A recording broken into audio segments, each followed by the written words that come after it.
जे पाण्यासाठी एवढा संयम, ती जागा आणि ते ठिकाण. हा एक स्पेशल स्नानगृह म्हणजे आपण ज्याला बाथटब बोलतो त्या टाईपचा हा बाथटब आहे, जो आपल्याला आतमध्ये जाऊन बघायचा आहे. याचा आकार हा बदामासारखा आहे, म्हणूनही कदाचित याला बदामी टाक असं म्हणत असतील. आणि माझ्या कमरे एवढं म्हणजे कमरेच्या उंचीचा एवढा हा बाथटब आहे, ज्याच्यामध्ये या लेवलला पाणी असतं. आपल्याला पूर्णतः निशब्द करून सोडते. फाल्गुन शुक्ल तृतीयेला शुक्रवारचा वार होता आणि सूर्यास्तानंतरची वेळ होती. एका बाजूने गरम पाणी, एका बाजूने थंड पाणी, अशा प्रकारे दोन्ही बाजूने पाणी यायचं. चौकोनाच्या वरती बघा एक छिद्र आहे. ते छिद्र यासाठी की शिवाजी महाराजांचा जन्म शिवनेवरतीच का झाला.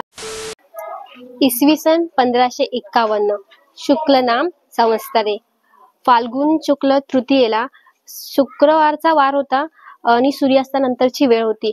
एका तेजस्वी बाळाचा जन्म झाला शिवनेरीवरती आणि आपला शिवनेरी धन्य झाला त्या इवल्याशा पडणाऱ्या दूरदूर धावणाऱ्या पावलांनी. ते म्हणजे माझ्या राजांची पावले, अख्ख्या अवघ्या महाराष्ट्राच्या आराध्य दैवताची पावले ज्या शिवनेरीवरती पडली, त्याच शिवनेरीवरती आज मी आली आहे. आणि शिवनेरीवरती येण्याचं कारण ना फक्त महाराजांची जन्मभूमी पाहणे आहे, तर महाराजांनी इथे या शिवनेरीवरती घालवलेले 2 वर्ष, शिवाय शिवाजी महाराजांचा जन्म शिवनेरीवरतीच का झाला, त्याच्या मागची काय कारणे होती, किंवा त्यांचं नाव शिवाजीच का ठेवलं गेलं, या मागची कारणं काय होती, हे सगळं पाहण्यासाठी आणि प्रत्यक्षात शिवनेरी अनुभवण्यासाठी आज इथे आले आहे. आणि आपण मागच्या भागामध्ये पाहिलं की शिवनेरीचा अर्धा टप्पा म्हणजेच शिवनेरीवरती असणारे 7 दरवाजे ते कोणते आहेत, केव्हाचे आहेत आणि कसे आहेत ते आपण पाहिलं. त्यानंतर आता मी अंबरखान्याच्या बाहेर आहे, म्हणजे शिवनेरीवरती असणारा जो अंबरखाना आहे त्याच्या बाहेर आहे. सो आता मी आत जाते आणि त्यानंतर हा अंबरखाना पाहून आपण जाणार आहोत शिवजन्मस्थळापर्यंत. आणि शिवजन्मस्थळ कसं आहे किंवा तिथे आणखी कोणत्या गोष्टी आपल्याला पाहायला मिळतात, हे सगळं आपण आपल्या आजच्या व्हिडिओच्या माध्यमातून पाहणार आहोत. मग जराही वेळ न घालता सुरुवात करूया आपल्या आजच्या शिवनेरी किल्ल्याच्या सफरीच्या व्हिडिओला.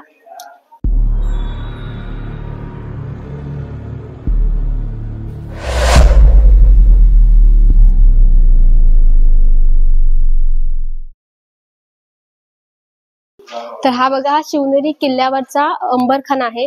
मुळात अंबरखाना म्हणजे शिवनेरी किल्ल्यावरती जे वर्षभर आपल्याला धान्य लागतं किंवा जीवनावश्यक वस्तू ज्या लागतात त्या सगळ्या एका ठिकाणी एका जागी साठवून ठेवणं, किंवा आपण ज्या एका ठिकाणी साठवून ठेवतो ते ठिकाण म्हणजे अंबरखाना, ज्याला आपण धान्य कोठार किंवा धान्याचं गोदाम असं पण म्हणतो. आणि या अंबरखान्याचा हा फक्त एक भाग आहे, याचा बाकी भाग बाहेर आहे जो पडक्या अवस्थेमध्ये आहे. आणि जर तुम्ही हे पाहिलात तर इथे हा जो भाग आहे, हा जो त्यावेळी बांधला त्यावेळीचा आहे तसाच आहे, याच्यामध्ये काही फेरफार केलेला नाहीये किंवा काही बदल केलेला नाही. जो त्यावेळी बांधण्यात आला होता तोच आपल्याला हुबेहूब इथे पाहायला मिळतोय. आणि जसं तुम्ही आतमध्ये प्रवेश करता, आता उन्हाळ्याचे दिवस चालू आहेत, गरमीचे दिवस आहेत, आणि आतमध्ये जसं आपण प्रवेश करतो आपल्याला एवढी शांतता आणि थंडाई जाणवते की कसं बांधकाम होतं. जर तुम्ही पाहिलं तर इथे आपल्याला कुठे असं मोकळी जागा दिसत नाही, पूर्णतः पॅक आहे अंबरखाना. तरी आपल्याला आतमध्ये एवढा गारवा किंवा एवढी शांतता बघायला मिळते. तर तुम्ही अंबरखान्याचं नीट निरीक्षण केलं तर बघा, या कमानीच्या पद्धतीने अशा छोटे छोटे गॅप आहेत किंवा छोटे छोटे हेच आपल्याला चौकोन पाहायला मिळतात. आणि प्रत्येक चौकोनाच्या वरती बघा एक छिद्र आहे. ते छिद्र यासाठी की हिवाळ्याच्या दिवसातून किंवा उन्हाळ्याच्या दिवसातून आतमध्ये ठेवलेलं धान्य किंवा आतमध्ये ठेवलेल्या जीवनावश्यक वस्तू खराब होऊ नयेत किंवा त्यांचा नाश होऊ नये किंवा त्या वेस्ट जाऊ नयेत, त्यासाठी ह्या अशा प्रकारचे छिद्र आहेत, जेणेकरून हवा खेळती राहील. आणि जेव्हा पावसाळ्याचे दिवस येतात तेव्हा आपण असा विचार करू की जर हिवाळ्यातून हे छिद्र ओपन असेल तर पावसाळ्यातून यातून पाणी आतमध्ये येणार, मग हे पाणी येऊ नये म्हणून त्यावेळी या छिद्रांवरती उलट्या पद्धतीने मडके बसवले जायचे, जेणेकरून त्या मडक्यावरती पाणी भरून ते पाणी बाहेर जाईल आणि आतमध्ये येणार नाही आणि आतमध्ये ठेवलेलं धान्य हे खराब होणार नाही. आणि अशा प्रकारे त्याची बांधणी आहे. आणि या अंबरखान्याच्या ज्या तुम्हाला कमानी दिसतात किंवा हे त्रिकोणाकृती ही जी आकृती दिसते, ती जर तुम्ही आकृती पाहिला तर त्याची रचना अशा पद्धतीची आहे. त्याचं बांधकाम कसं केलंय ते आपल्याला कळू शकत नाही, कारण ती त्यावेळची कल्पना होती किंवा त्यावेळची ती बुद्धिमत्ता होती. पण या कमानीची खासियत ही अशी होती की या कमानीमध्ये एक दगड, प्रत्येक कमानीमध्ये एक दगड हा असा लावला आहे की जो दगड काढला तर अख्खीच्या अख्खी कमान किंवा अख्खीच्या अख्खी इमारत पूर्णतः ढासळली जाईल किंवा ती पूर्णतः खाली पडली जाईल.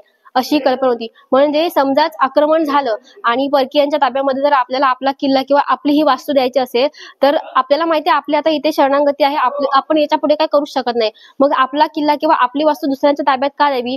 तर त्यासाठीच हे असं बांधकाम आहे, जेणेकरून जो दगड त्यांना माहिती आहे की बांधकाम करताना कोणता दगड आपल्याला काढायचा आहे. तो जर एक दगड काढला तर पूर्णतः ती इमारत नष्ट होते, पूर्णतः ते बांधकाम नष्ट होतं. आणि अशा प्रकारची कल्पना किंवा अशा प्रकारची एक बुद्धिमत्ता त्यावेळेची होती, जी आपल्याला या अंबरखान्यामध्ये बघायला मिळते.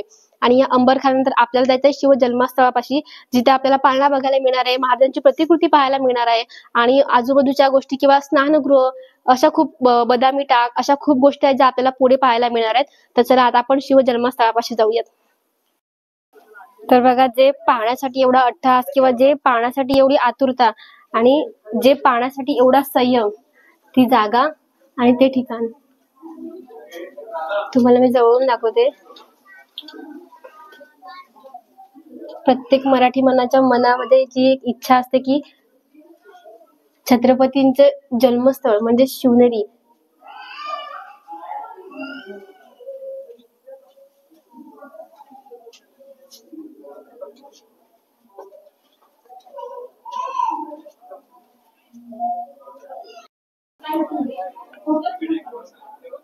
तर बघा, हेच आहे ते छत्रपती शिवाजी महाराजांचं जन्मस्थळ, जे पाहण्यासाठी आपण एवढा आतुर होतो की जो आपण किल्ला चढतो ते आपल्यासाठी काहीच वाटत नाही. एवढं लांब येणं, हे चालणं, जेव्हा आपण ही जागा पाहतो, ही वास्तू पाहतो, इथे आपल्याला बघा महाराजांची एक सुबक मूर्ती पाहायला मिळते आणि त्यासोबतच छोटा पाळणा आहे.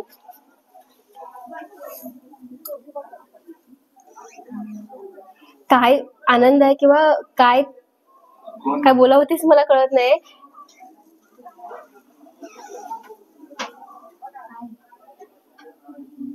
कारण इथे असणारी शांतता, इथे असणारा एक वेगळी भावना आपल्याला पूर्णतः निशब्द करून सोडते.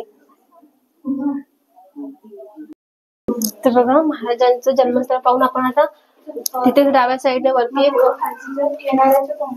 पायऱ्या आहे, त्या पायऱ्याने वरती जाऊन बघूया आपल्याला वरून शिवनेरीचं दर्शन कसं होते.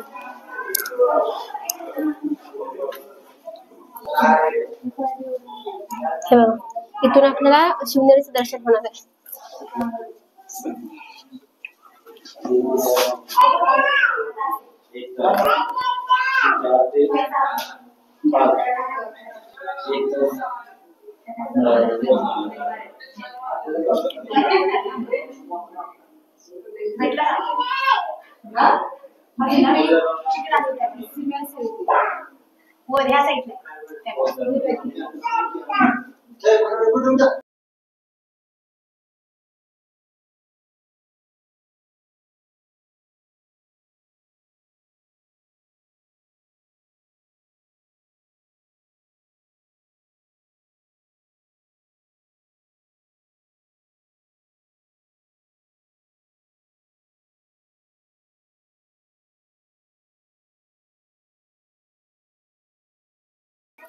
तर बघा, आता ज्या क्षणासाठी किंवा ज्या जागेला भेट देण्याची किंवा जे पाहण्याची आतुरतेने वाट पाहत होते, तो क्षण आला.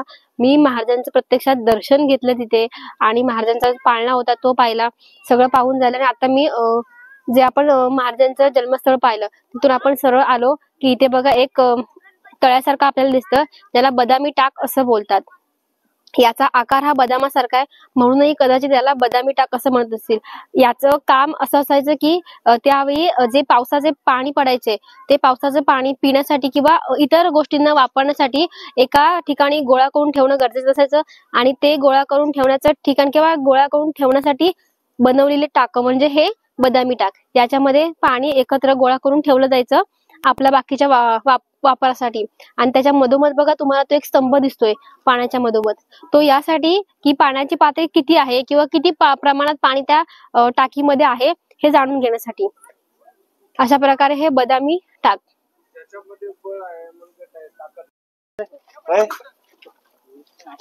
तर बघा, हमामखाना म्हणजे स्नानगृह. तर इथे आता मी आहे, इथे मागे एक मोठा स्नानगृह आहे. असं बोलतात की शिवरायांनी या स्नानगृहामध्ये अंघोळ केली असेल किंवा शिवरायांना इथे स्नान घातलं गेलं असेल, तर ते आपण कन्फर्म नाही सांगू शकत. पण इथे हा अशा प्रकारे हमामखाना आहे, म्हणजे स्नानगृह आहे. जर तुम्ही पूर्ण याचं निरीक्षण केलं तर इथे बघा असे छोटे छोटे गॅप आहेत आणि खूप असे स्नानगृह आहेत. तर असे बोलत की पहारेकरांसाठी किंवा गडावरती किल्ल्यावरती असणाऱ्या इतर लोकांसाठी स्नान करण्याची ठिकाण आहेत. आणि त्यातील हा एक स्पेशल स्नानगृह, म्हणजे आपण ज्याला बाथटब बोलतो त्या टाईपचा हा बाथटब आहे, जो आपल्याला आतमध्ये जाऊन बघायचा आहे. तर बघा आधी आपण आजूबाजूचे बघूया. कारण इथे एवढंसं कोरीव काम, एवढं नक्षीकाम केलं ना की ते अजूनही बघा जसं आहे तसंच आहे. फक्त काही काही ठिकाणी आपल्याला ना त्याचे कपचे असतात ना, ते उकटलेले किंवा निघाले दिसतात. बाकी त्याच्यावरती जे रेखीव काम केले ते आपल्याला आजही पाहायला मिळते. तर आता हा हमामखाना आहे, ज्याला आपण आता आपल्या जमान्यामध्ये बाथटब बोलतो त्याप्रमाणेच मी सांगते. त्याला दोन्ही बाजूला बघा विंडो आहेत. ह्या विंडो म्हणजे याच्या मागे टाक्या असायच्या, त्याच्यामध्ये आपल्याला एक टाकी आजही बघायला मिळते, दुसरी त्या बाजूला आपल्याला बघायला मिळत नाही. आणि जर आपण त्याच्यामध्ये उतरायचं म्हटलं तर हे बघा अशा प्रकारे आपण इथे उतरू शकतो. आणि माझ्या कमरे एवढं, म्हणजे कमरेच्या उंचीचा एवढा हा बाथटब आहे, ज्याच्यामध्ये या लेवलला पाणी असतं. आणि ज्यावेळी आपल्याला स्नान करायचं असेल तेव्हा या दोन्ही बाजूला बघा दोन छिद्र आहेत, म्हणजे दोन पाईप आहेत. आता पाईपची पद्धत ही आता आहे, त्यावेळी पाईप नव्हते. तर दगडामध्येच बघा अशा प्रकारे छिद्र कोरली जायची. आणि ती छिद्र ही बघा अशा प्रकारे एका बाजूने गरम पाणी, एका बाजूने थंड पाणी, अशा प्रकारे दोन्ही बाजूने पाणी यायचं. आणि पूर्ण हा टब भरल्यानंतर, पाणी भरल्यानंतर, स्नान झाल्यानंतर आपण हे पाणी बाहेर काढायचं कसं, तर इथे बघा खाली आणखी एक छिद्र आहे. या छिद्राच्या सहाय्याने, हे छिद्र आधी पॅक असणार, ज्यावेळी आपण स्नान करणार, स्नान केल्याच्या नंतर ते छिद्र काढायचं आणि त्यातून जे पाणी आहे ते सगळं पाणी बाहेरच्या दिशेने निघून जातं. आपण बाहेरून पण बघूया आपल्याला काय बघायला मिळतं का, किंवा काही असा चान्स मिळतो का बघण्यासारखा. कारण हे जे पाईप आहेत ते दगडामध्ये कोरलेले आहेत, दगडामधून केलेले आहेत, त्याचं बाहेर कुठे ना कुठेतरी कनेक्शन असणार. तर आपण ट्राय करूया आपल्याला काय बघायला मिळतं का ते.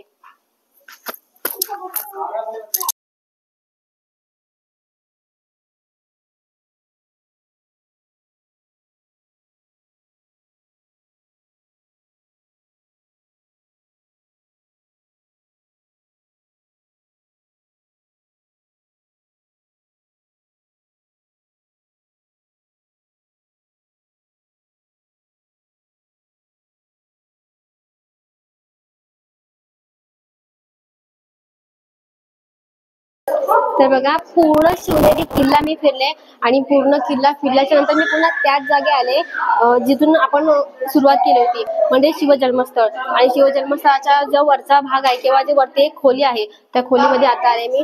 आणि मी सुरुवातीला तुम्हाला बोलले की छत्रपती शिवाजी महाराजांच्या जन्मासाठी शिवनेरीच का निवडला आणि महाराजांचा जन्म फक्त शिवनेरीवरच का झाला.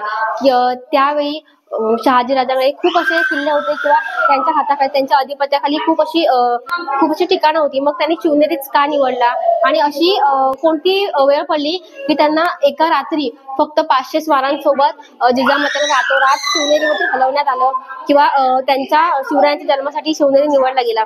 तर त्यावेळी बघा शिवनेरी किल्ला पुण्यापासून जुन्नर शहरामध्ये आहे.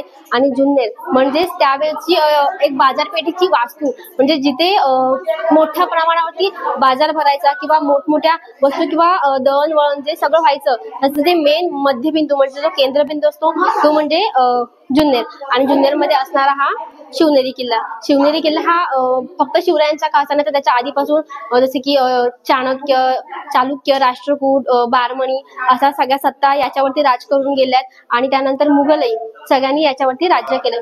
तर त्या पिढ्यानुसार किंवा त्या सत्तांनुसार चालता आलेला हा किल्ला, तो ज्यावेळी जिजामाता गरोदर होत्या त्यावेळी याचं अधिपती किंवा इकडची वतनदारी थोडक्यात म्हणता येईल किंवा इकडचे नेतृत्व करण्याची जबाबदारी शहाजीराजांवरती होती. आणि ज्यावेळी जिजामाता गरोदर होत्या त्याचवेळी जिजामातांचे वडील म्हणजे लखुजीराव जाधव यांची हत्या झाली होती. सोबत त्यांच्या भावंडांची, तसं बघायला गेलं तर त्यांचं पूर्ण खानदान किंवा त्यांचं पूर्ण कुटुंब नष्ट करण्यात आलं होतं, संपुष्टात आणलं होतं त्यावेळी. त्यामुळे वातावरण थोडं गांभीर्याचं होतं आणि थोडं भीतीदायक होतं.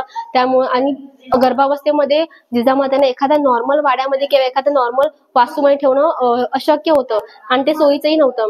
त्यामुळे शहाजीराजांनी रातोरात फक्त 500 स्वार घेऊन जिजामातांना शिवनेरीवरती आणलं. कारण त्यावेळी शिवनेरीचे जे किल्लेदार होते ते किल्लेदार म्हणजे छत्रपती शिवाजी महाराजांचे मोठे बंधू संभाजी महाराज यांच्या पत्नी त्यांचे वडील यावेळेचे किल्लेदार होते. त्यामुळे त्यांच्याशी एकदम सख्याचे संबंध होते आणि त्यामुळे त्यांच्याकडे हा किल्ल्याची वतनदारी त्यांच्याकडेच होती. आणि म्हणून शिवनेरी हा किल्ला सात दरवाजांच्या भक्कम तटबंदीने किंवा 7 दरवाजांच्या संरक्षणाने बंदिस्त असा आहे. त्यामुळे इथं शत्रूला येणं एवढं इझी नाही किंवा एवढं सोपं नाहीये. त्यामुळे इथे सुरक्षितपणे जिजाऊ राहू शकतात आणि साक्षात शिवाई देवीचं मंदिर, शिवाई देवीचा आशीर्वाद ज्या किल्ल्याला लाभला आहे त्या किल्ल्यामध्ये शिवाजी महाराजांचा जन्म होणे हेच खूप भाग्य होतं जिजामातांसाठी. आणि शिवरायांच्या जन्माच्या वेळी जेव्हा जिजामाता या किल्ल्यावरती आला तेव्हा त्यांनी शिवाई देवीला नवस केला होता की जर माझ्या पोटी पुत्ररत्न झाला तर त्याचं नाव मी तुझ्या नावावरूनच ठेवेन. आणि त्याचप्रमाणे जिजामातांच्या पोटी शिवराय जन्माला आले आणि शिवरायांचं नाव शिवाजी असं शिवाई देवीच्या नावावरूनच ठेवलं गेलं. असा झाला शिवरायांचा जन्म या शिवनेरी किल्ल्यात. 19 फेब्रुवारी 1630 मध्ये जन्म झालेला शिवरायांचा तोही या शिवनेरी किल्ल्यावरती. आणि तो शिवनेरी किल्ला आपण आज पूर्ण पाहिला. महाराजांचा जन्म इथे कसा झाला, केव्हा झाला, कोणत्या स्थितीमध्ये झाला, महाराजांचा जन्म शिवनेरीवरतीच का झाला आणि त्यांचं नाव शिवाजीच का ठेवलं गेलं, या सगळ्या गोष्टी आपण पाहिल्या आपल्या ह्या आजच्या व्हिडिओमध्ये. आणि तसा व्हिडिओ थोडा मोठाच झाला पण ते माहितीपूर्ण होतं आणि तुमच्यापर्यंत पोहोचवायचं होतं. तर सगळं आपण पाहिलंच आहे. आता आपल्याला भेटायचं एका नवीन व्हिडिओमध्ये, एका नवीन गडाच्या, एका नवीन किल्ल्याच्या सफरीमध्ये. सो लवकरच भेटूया एका नवीन गड किल्ल्यामध्ये. आणि यानंतर कोणता गड किल्ला केला पाहिजे असं तुम्हाला वाटत असेल तर मला तेही कमेंट करून नक्की सांगा. व्हिडिओ आवडला असेल तर लाईक करा, शेअर करा, चॅनलला सबस्क्राईब करायला अजिबात विसरू नका. भेटू एका पुन्हा नवीन गड किल्ल्यावरती. जय शिवराय.